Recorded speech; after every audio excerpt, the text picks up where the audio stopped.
سپہ سالار عمر بن عاص رضی اللہ تعالیٰ عنہ کے نام ہرکل کا یہ پیغام دسمبر 640 عیسوی کے ابتدائی دنوں میں بزنطیہ سے چلا ہوگا۔ یہ دسمبر کے آخری ہفتے کے وسط میں منزل پر پہنچا۔ مجاہدین کا لشکر بیبیلون کا محاصرہ کیے ہوئے تھا، اس لیے سپہ سالار عمر بن عاص رضی اللہ تعالیٰ عنہ اسے باہر ملے۔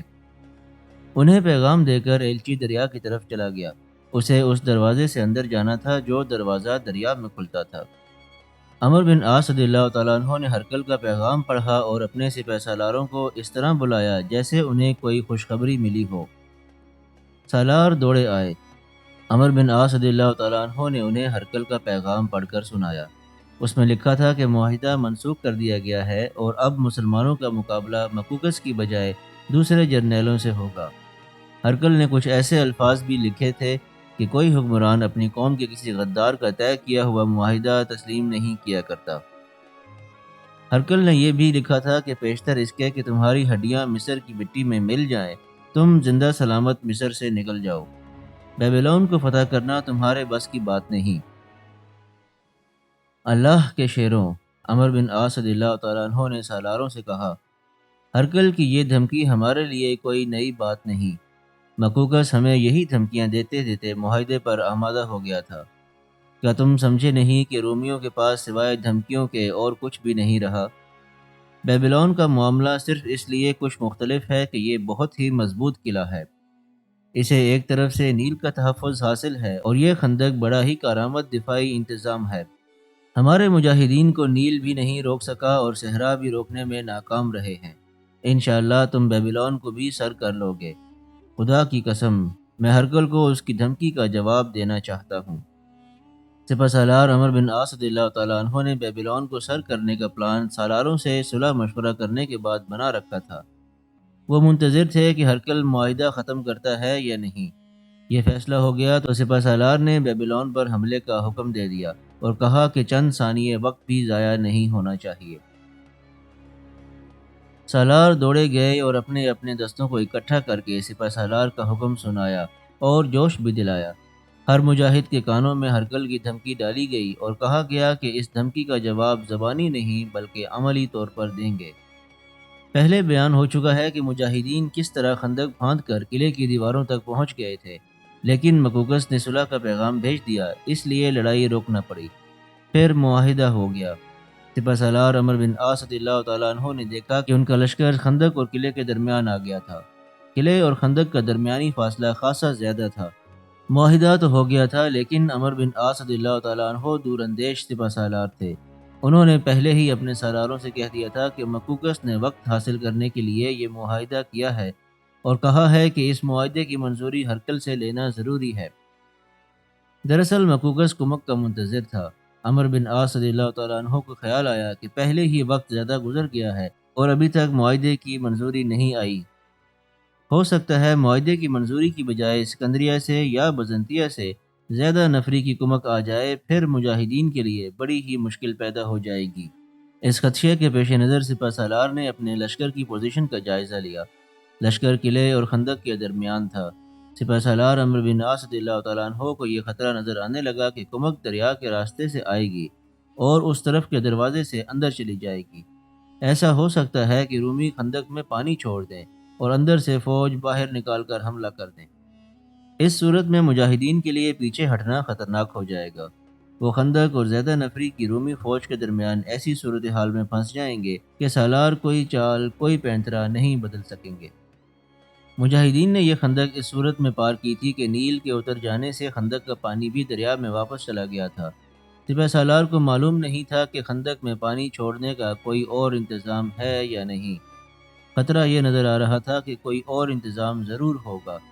ان خطروں اور خدشوں کے پیش نظر سپہ سالار نے یہ احتیاطی تدبیر اختیار کی کہ معاہدے کی منظوری یا نامنظوری آنے سے پہلے ہی تمام لشکر کو حصار خندق سے باہر نکال لائے۔ محاصرہ برقرار رکھا گیا۔ سپہ سالار نے سالاروں سے کہہ دیا تھا کہ خندق کسی اور طریقے سے عبور کر لیں گے۔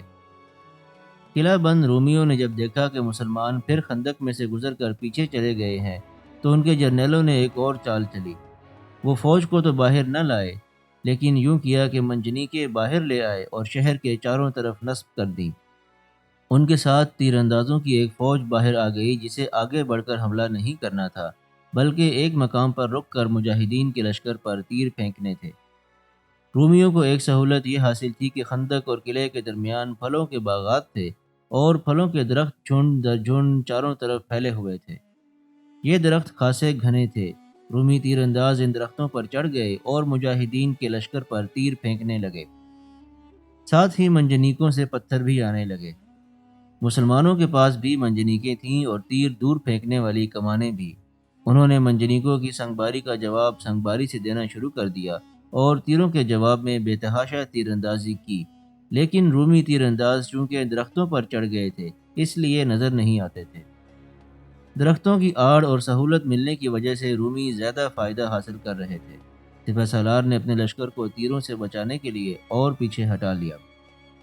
شام کے بعد جب رات تاریک ہو جاتی تھی تو صاف پتہ چلتا تھا کہ رومی خندق میں کچھ کر رہے ہیں۔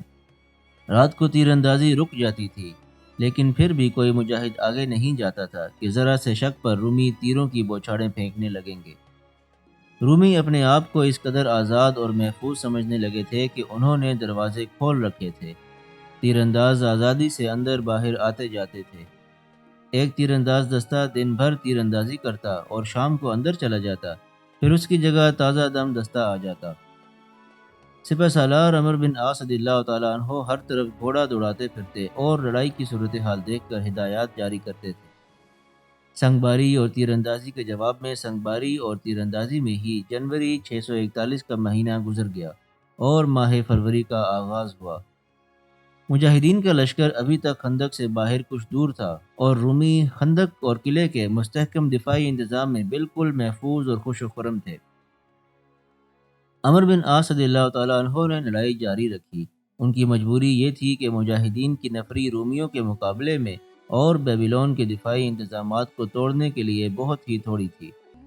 سپہ سالار کا دماغ بڑی تیزی سے کام کر رہا تھا، لیکن انہیں کوئی راستہ جلغار کے لیے نظر نہیں آ رہا تھا۔ سپہ سالار نے ایک انتظام یہ بھی کر رکھا تھا کہ کئی ایک مجاہدین کو نیل کے کنارے اسکندریہ کی طرف خاصی دور تک بھیج دیا تھا۔ ان کے ذمہ یہ کام تھا کہ ادھر سے کمک آئے تو فوراً اطلاع دیں۔ ان مجاہدین میں تیر انداز زیادہ تھے۔ ان کے لیے حکم یہ تھا کہ وہ بحری جہازوں اور کشتیوں پر جن میں کمک آ رہی ہوگی تیر پھینکیں اور ان کی رفتار سست کریں۔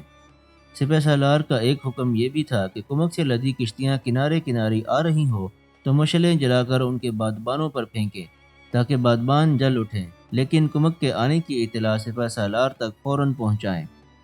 قرآن پاک میں اللہ تعالیٰ نے جہاد کو افضل ترین قرار فرمایا ہے اور اللہ کی راہ میں لڑنے والوں کے ساتھ کچھ وعدے کیے ہیں۔ مثلاً سورہ العنکبوت میں اللہ تعالیٰ کا ارشاد ہے کہ جو لوگ اللہ کے لیے جہاد کرتے ہیں انہیں اللہ ضرور اپنے راستے دکھاتا ہے اور اللہ نیکوکار لوگوں کے ساتھ ہے۔ اللہ نے بیبیلون کی محاصرے میں مجاہدین سے اپنا وعدہ یوں پورا کیا کہ ایک روز ان مجاہدین میں سے ایک جنہیں نیل کے کنارے دور تک بھیجا گیا تھا گھوڑا دوڑاتا آیا اور سیدھا سپہ سالار عمرو بن عاص رضی اللہ تعالیٰ عنہ کے پاس جا رکا۔ اسے دیکھ کر یہی توقع کی جا سکتی تھی کہ کمک آ گئی ہے اور یہ اس کی خبر لایا ہے۔ کیا رومیوں کی کمک آ رہی ہے؟ سپہ سالار نے اس مجاہد سے پوچھا۔ نہیں سپہ سالار، مجاہد نے جواب دیا، اچھی خبریں لایا ہوں۔ ایک خبر یہ ہے کہ شہر میں کوئی ایسی بیماری پھیل گئی ہے جس سے آبادی کا خاصا حصہ بیمار پڑا ہے اور لوگ مر رہے ہیں۔ یہ بیماری اس فوج میں بھی پھیل رہی ہے جو شہر میں موجود ہے۔ دوسری خبر یہ ہے کہ ہرقل مر گیا ہے۔ تیسری خبر یہ کہ کمک کا دور دور تک نام و نشان نہیں اور فوج کے لوگ برجیوں پر چڑھ چڑھ کر اس طرف دیکھتے رہتے ہیں جس طرف سے انہیں کمک کے آنے کی توقع ہے۔ سپہ سالار کو یہ خبریں سن کر بڑی ہی خوشگوار حیرت ہوئی۔ یہ خبریں باہر اس طرح نکلیں اور سپہ سالار تک پہنچیں کہ ایک کشتی قلعے کے اس دروازے کی طرف سے آئی جو دریا میں کھلتا تھا۔ یہ ماہی گیروں کی کشتی تھی جو اتفاق سے نیل کے مغربی کنارے کے قریب آ گئی۔ وہاں جو مجاہدین تھے انہوں نے کشتی کو روک لیا اور پوچھا کہ شہر کے اندر کیا حال ہے۔ ماہی گیروں نے انہیں یہ خبریں سنا دیں اور مجاہدین نے انہیں چھوڑ دیا۔ سپہ سالار نے اسی وقت تمام سالاروں کو بلایا اور انہیں یہ خبریں سنا کر کہا کہ اب توقع رکھی جا سکتی ہے کہ رومی فوج کا حوصلہ مزید کمزور ہو جائے گا۔ رومی فوج کے جرنیل اپنے بادشاہ کی خوشنودی کی خاطر ہی لڑا کرتے تھے اور ان کا بادشاہ مر گیا تھا۔ اس کے برے اثرات کو نظر انداز نہیں کیا جا سکتا تھا، لیکن اس کا یہ مطلب نہ لیا جائے۔ عمر بن عاص رضی اللہ تعالیٰ عنہ نے سالاروں سے کہا کہ کمک آئے گی ہی نہیں، یہ تو ہو ہی نہیں سکتا کہ ہرکل کو مصر کی یہ خبر پہنچی کہ مسلمان بیبیلون تک پہنچ گئے ہیں اور وہ کمک نہ بھیجے۔ مرنے سے پہلے اس نے کمک بھیجنے کا حکم دے دیا ہوگا، لہٰذا ہمیں بیبیلون سر کرنے میں مزید جوش و خروش پیدا کرنا ہوگا۔ ہرکل کی موت کے متعلق بعض مورخین نے لکھا ہے کہ مارچ 641 میں مرا تھا، لیکن مستند تاریخ 11 فروری 641 عیسوی ہے۔ ہرکل سلطنت روم کا آخری جنگجو اور جابر بادشاہ تھا۔ وہ زندہ سلامت تھا تو روم کی طاقت بھی سلامت تھی۔ یہ تو اللہ کی راہ میں جہاد کرنے والوں کا جوش ایمان تھا کہ ہرکل کو پے در پے شکستیں دی تھیں، لیکن سپہ سالار عمر بن عاص رضی اللہ تعالیٰ عنہ اور امیر المؤمنین حضرت عمر رضی اللہ تعالیٰ عنہ کہا کرتے تھے کہ رومی کسی بھی وقت قدم جما کر جوابی یلغار کر سکتے ہیں۔ یہ تو وہ سانپ تھا جو مرتے مرتے بھی ڈس جاتا تھا۔ بہرحال اللہ تعالیٰ نے مجاہدین کے ساتھ اپنا وعدہ پورا کیا اور ان کی کامیابی کے راستے کھول دیے۔ تاریخ اس حقیقت کی گواہی دیتی ہے کہ اللہ نیکوکار بندوں کے ساتھ ہے۔ عمر بن عاص رضی اللہ تعالیٰ عنہ کو تو یہ اطلاع ملی تھی کہ ہرکل مر گیا ہے، لیکن انہیں یہ معلوم نہ ہو سکا کہ اس کی موت کے بعد بزنطیہ میں کیا صورتحال پیدا ہو گئی تھی۔ انہیں یہ بھی معلوم نہ تھا کہ ملکہ مرتینہ نے جنرل تھیوڈور کو الگ اور خفیہ پیغام بھیجا ہے اور یہ پیغام اپنا اثر دکھائے گا۔ پہلے اس پیغام کی بات ہو جائے تو بیبیلون کے اندر کی کیفیت کا پتہ چل جائے گا۔ کسی بھی مورخ نے ملکہ مرتینہ کے پیغام کا پورا متن نہیں لکھا، اس کا لب و لباب یا اختصار لکھا ہے۔ اس پیغام سے صاف پتہ چلتا تھا کہ ملکہ مرتینہ نے جنرل تھیوڈور کو اپنے حسن کا اور انعام و اکرام کا اسیر بنا رکھا تھا۔ تھیوڈور اس کا مدح سرا ہی نہیں، اس کا غلام بنا ہوا تھا۔ مرتینہ نے اسے لکھا تھا کہ شاہ ہرکل کی زندگی کا اب کچھ پتہ نہیں، کیونکہ اس کی صحت تیزی سے گر رہی ہے اور وہ روز بروز نڈھال ہوتا جا رہا ہے۔ اس نے لکھا کہ تم جانتے ہو کہ میں اپنے بیٹے ہرکلیوناس کو سلطنت کے تخت پر بٹھا کر تاج اس کے سر پر رکھوں گی۔ ضروری ہے کہ عرب کے ان مسلمانوں کو مصر سے نکالو، پھر میں یہ کہنے کے قابل ہو جاؤں گی کہ شاہ ہرکل نے تو شکست تسلیم کر لی تھی، لیکن میرے بیٹے نے شکست کو فتح میں بدل دیا ہے۔ یہ خیال رکھنا کہ کسی قیمت پر بیبیلون مسلمانوں کے ہاتھ نہ چڑھے۔ تم جانتے ہو کہ میں اس کے عوض تمہیں کیا دوں گی، بتانے کی ضرورت نہیں۔ اتنا بتا دیتی ہوں کہ تم حیران رہ جاؤ گے۔ یہ بھی بتا دیتی ہوں کہ میری یہ بات اور یہ خواہش پوری کر دو تو تمہیں سلطنت روم کی ساری فوج کا کمانڈر بنا دوں گی، اور مصر میں تمہیں وہی حیثیت حاصل ہوگی جو مقوقس کی تھی۔ تم مصر کے حکمران ہوگے۔ بعض مورخین نے لکھا ہے کہ مرتینہ نے اس پیغام میں کچھ رومانی باتیں بھی لکھی تھیں، اور یہ بھی کہ مرتینہ تھیوڈور کے لیے بزنطیہ سے حسین ترین اور نوخیز 2-3 لڑکیاں بھیجے گی۔ مختصر یہ کہ مرتینہ نے جنرل تھیوڈور کو یہ کہا تھا کہ وہ مصر سے مسلمانوں کو نکالے، اور اس کے عوض مرتینہ نے تھیوڈور کے لیے ایسی کشش اور دلکشی پیدا کر دی تھی جو انسان کو دنیا میں ہی جنت دکھا دیا کرتی ہے۔ یہ پیغام ملتے ہی تھیوڈور میں بے پناہ جوش اور جذبہ پیدا ہو گیا تھا۔ اس نے اپنے ماتحت جرنیلوں اور دیگر کمانڈروں کو بلا کر ایک تو جذباتی انداز سے بھڑکایا، پھر فوجی نقطۂ نگاہ سے انہیں بڑے سخت احکام دیے اور کہا کہ یہ روم کی عزت و آبرو کا سوال نہیں، بلکہ ہر رومی کے ذاتی وقار کا مسئلہ ہے۔ تصور میں لایا جا سکتا ہے کہ تھیوڈور نے بیبیلون کو مجاہدین اسلام سے بچانے کے لیے کیا کیا جتن کیے ہوں گے۔ جب ہرکل کی موت کی اطلاع بیبیلون پہنچی تو اس کے رد عمل کے طور پر یہ توقع تھی کہ سب کے حوصلے پست ہو جائیں گے، لیکن تھیوڈور نے ساری فوج کو اکٹھا کر کے ایسے پرجوش طریقے سے خطاب کیا کہ ہر فوجی کو بھڑکا دیا۔ اس نے کہا کہ شکست کا ذمہ دار سب سے پہلے مقوقس تھا، اس کے بعد ہرکل۔ اب دونوں نہیں ہیں تو یہ ذمہ داری ہم پر عائد ہوتی ہے کہ جن شکستوں کے ذمہ دار وہ دونوں تھے انہیں ہم فتح میں بدل دیں۔ سلطنت روم ہرکل کی نہیں بلکہ تمہاری ہے۔ تھیوڈور کے اس خطاب کے صحیح الفاظ تاریخ میں نہیں ملتے، لیکن یہ پتہ چلتا ہے کہ اس نے فوجیوں اور شہریوں میں بے پناہ ولولہ اور جذبہ پیدا کر دیا تھا۔ اب وہ اس جنگ کو ذاتی جنگ سمجھنے لگا تھا۔ مستند مورخین کی تحریروں سے معلوم ہوتا ہے کہ بزنطیہ میں ہرکل کی موت کے بعد کیا صورتحال پیدا ہو گئی تھی۔ پہلی بات تو یہ تھی کہ ہرکل کو مرتینہ نے طبیب کے ہاتھوں زہریلی دوائیاں دلوا کر مروایا تھا۔ طبیب نے صحیح اندازہ لگایا تھا کہ ہرکل 1.5 یا زیادہ سے زیادہ 2 مہینے بعد مر جائے گا۔ اس کا اندازہ صحیح نکلا۔ بزنطیہ میں صورتحال کچھ اس طرح بن گئی تھی کہ جو ہی ہرکل مرا، ملکہ مرتینہ نے اعلان کر دیا کہ اس کا بیٹا ہرکلیوناس ہرکل کا جانشین ہے، اور یہ فیصلہ ہرکل نے مرنے سے پہلے کر دیا تھا۔ حقیقت یہ تھی کہ ہرکل نے ایسا کوئی فیصلہ نہیں کیا تھا۔ مرنے سے پہلے مسلسل 3 یا 4 دن وہ بے ہوشی میں پڑا رہا تھا، اور ایک صبح ملکہ نے دیکھا کہ وہ مرا پڑا ہے۔ وہ رات بے ہوشی یا نیند میں مر گیا تھا۔ ملکہ مرتینہ کے اس اعلان کو سنتے ہی ہرکل کے بڑے بیٹے قسطنطین نے ہنگامہ برپا کر دیا۔ وہ کہتا تھا کہ ہرکل نے اسے کہہ دیا تھا کہ اس کی موت کے بعد وہ یعنی قسطنطین جانشین ہوگا۔ وہ کہتا تھا کہ ہرکلیوناس نو عمر، نہ تجربہ کار اور سلطنت روم کی بھاگ دوڑ سنبھالنے کے بالکل بھی اہل نہیں۔ اس صورتحال میں جب مسلمانوں نے رومیوں کو شام سے دھکیل باہر نکالا ہے اور مصر کے اتنے بڑے حصے پر قابض ہو گئے ہیں، کوئی ایسا حکمران ہونا چاہیے جو فوجی امور کی سوجھ بوجھ ہی نہیں بلکہ تجربہ رکھتا ہو اور انتظامی امور کو بھی سنبھال سکے۔ فوج کے جرنیل اور شہری انتظامیہ کے حاکم جانتے تھے کہ ہرکلیوناس کو اس صورتحال میں تخت پر بٹھانا بہت بڑی اور بڑی ہی خطرناک غلطی ہے۔ اس کے لیے قسطنطین ہی موزوں تھا، لیکن یہ جرنیل اور انتظامیہ کے چھوٹے بڑے حاکم 2 حصوں میں بٹے ہوئے تھے۔ کچھ ملکہ مرتینہ کے حامی تھے اور باقی قسطنطین کی حمایت کرتے تھے۔ اس طرح فوج اور شاہی محل میں دھڑے پیدا ہو گئے جو جانشینی کے مسئلے پر ایک دوسرے سے ٹکرانے لگے۔ قسطنطین تو کسی قیمت پر تخت و تاج نہیں چھوڑنا چاہتا تھا۔ وہ چونکہ بڑا بیٹا تھا اس لیے بھی تخت کا وارث وہی تھا۔ ملکہ مرتینہ اسے قبول نہیں کر رہی تھی۔ تاریخ میں یہ بھی واضح ہے کہ ہرکل نے زیادہ نفری کی تازہ دم کمک تیار کرنے اور فوراً مصر بھیجنے کا حکم دے دیا تھا۔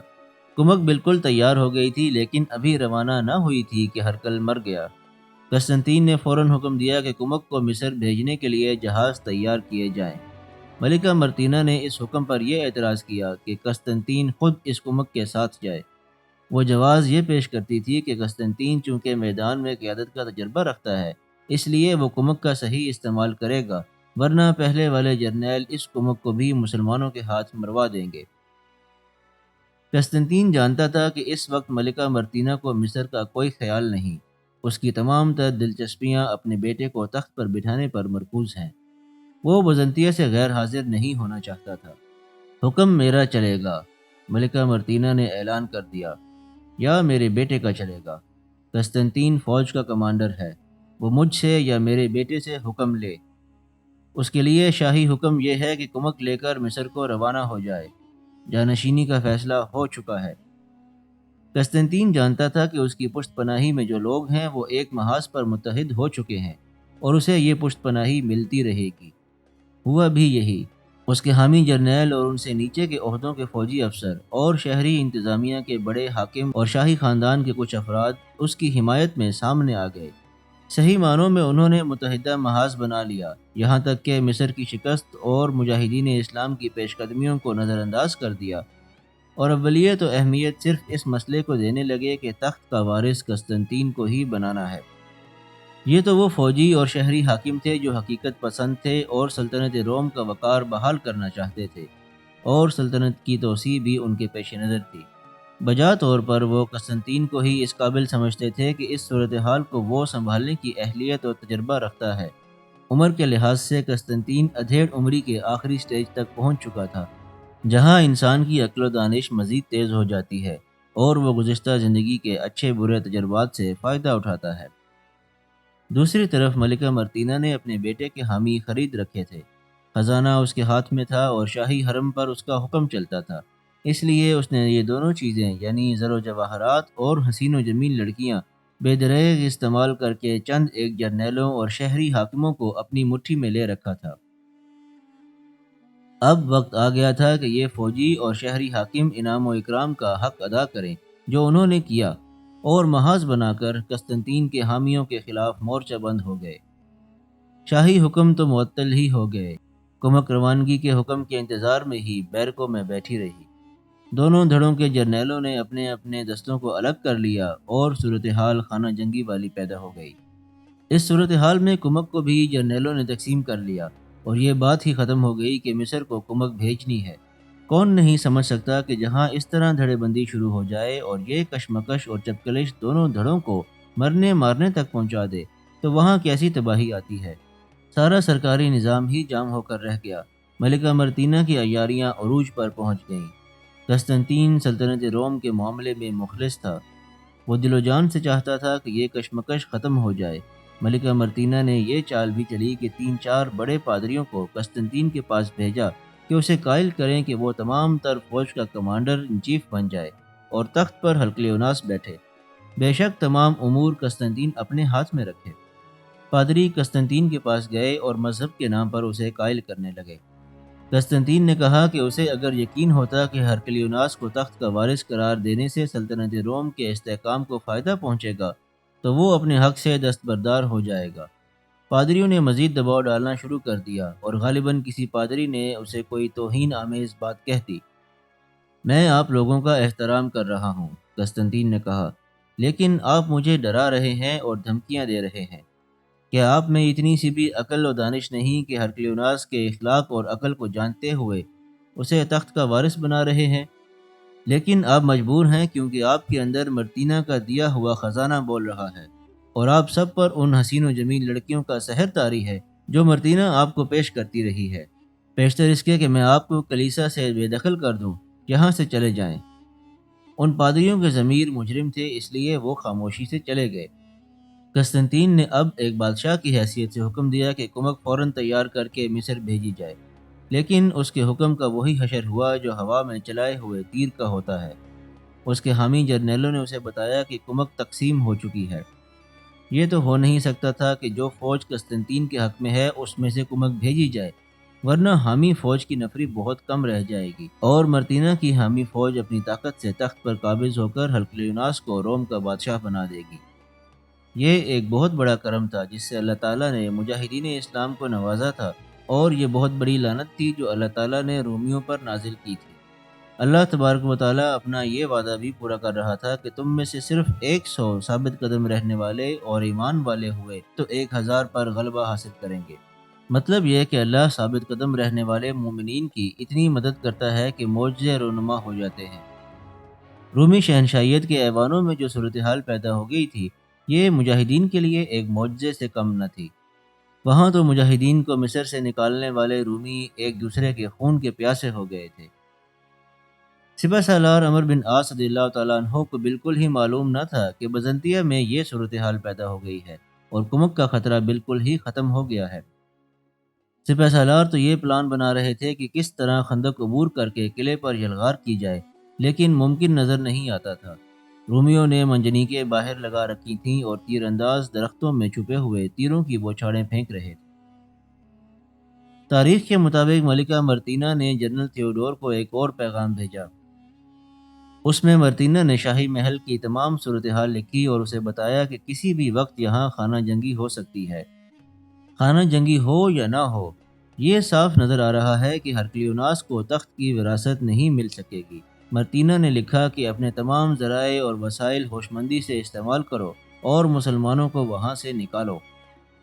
مرتینہ کا مطلب یہ تھا کہ ہو سکتا ہے ایسی صورتحال پیدا ہو جائے کہ لوگ اس کے اور اس کے بیٹے کے خلاف ہو جائیں، تو اسے اپنے بیٹے کے ساتھ پناہ لینے کے لیے مصر آنا پڑے۔ اس صورت میں وہ مصر سے خود مختاری کا اعلان کر دے گی۔ اس نے تھیوڈور کو پرزور الفاظ میں لکھا تھا کہ مصر محفوظ رہنا چاہیے، وہاں سے ہماری بادشاہی کی ابتدا ہوگی اور جو فوج وہاں موجود ہے وہ ہماری اپنی ہوگی۔ تھیوڈور نے مرتینہ کے اس دوسرے پیغام کے مطابق اپنے دفاعی پلان میں رد و بدل کیا۔ ایک تو اسے یہ پتہ چل گیا کہ بزنطیہ سے کمک نہیں آئے گی، وہ کسی دوسرے مقام سے کمک نہیں منگوا سکتا تھا کیونکہ بیبیلون مجاہدین کے محاصرے میں تھا۔ دریائی راستہ بھی مجاہدین کی موجودگی میں محفوظ نہیں تھا۔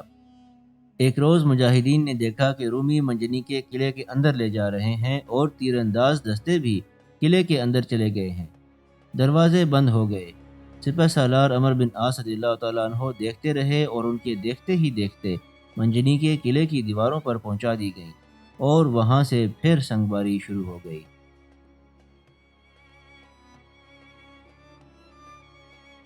اگر آپ کو ویڈیو پسند آئی ہو تو اس کو لائک اور شیئر کیجیے، چینل کو سبسکرائب کر لیجیے اور بیل آئیکن کو بھی پریس کر دیجیے تاکہ آئندہ آنے والی تمام ویڈیوز آپ کو باقاعدگی سے ملتی رہے۔